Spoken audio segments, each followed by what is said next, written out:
ప్రియులారా, మన ప్రభు అయిన యేసుక్రీస్తు నామములో మీకు శుభోదయం. ప్రభు సమీపంగా ఉన్నాడు. అనుదిన ఆత్మీయ ఆహారం, ఏప్రిల్ 29 మంగళవారం. నేటి మన ధ్యాన లేఖనం సంఖ్యాకాండం 21వ అధ్యాయం 7వ వచనం. కాబట్టి ప్రజలు మోషే యొద్దకు వచ్చి, మేము యెహోవాకును నీకును విరోధముగా మాట్లాడి పాపము చేసితిమి.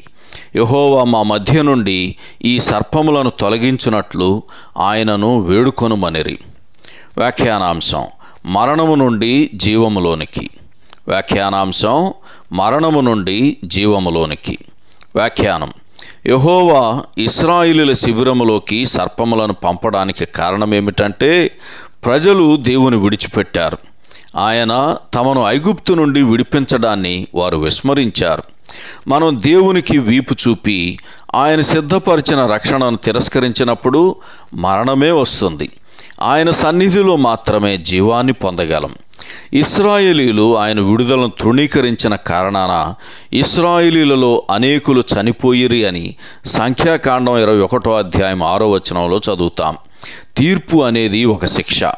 అయితే ఆ శిక్ష పాపి తనను తాను తెలుసుకొని ప్రభు వైపునకు తిరిగి ఆయన యొద్దకు రావటానికి ఉపయోగపడుతుంది. సర్పముల వలన కలగవలసిన ఫలితం కలిగింది. ఎట్లనగా, ఇశ్రాయేలీయులు మేము పాపము చేసితిమి అని ఒప్పుకొనిరి.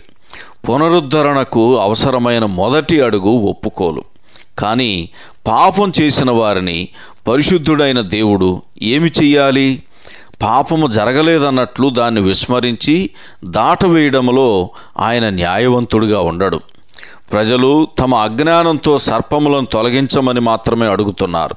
కానీ దేవుని మనసులో చాలా ప్రభావవంతమైన పరిష్కారం ఉంది.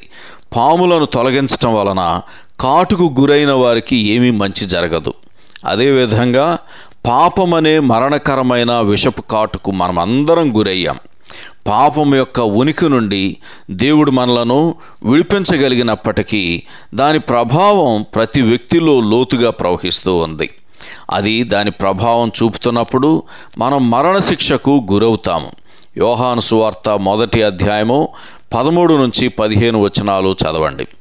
అరణ్యములో మోషే సర్పముని ఎలాగెత్తెనో అలాగే విశ్వసించు ప్రతివాడును నశింపక ఆయన ద్వారా నిత్యజీవం పొందినట్లు మనుష్య కుమారుడు ఎత్తబడవలను అని యోహాను సువార్త 3వ అధ్యాయము 14 నుంచి 15 వచనాల్లో మనం చదువుతాం.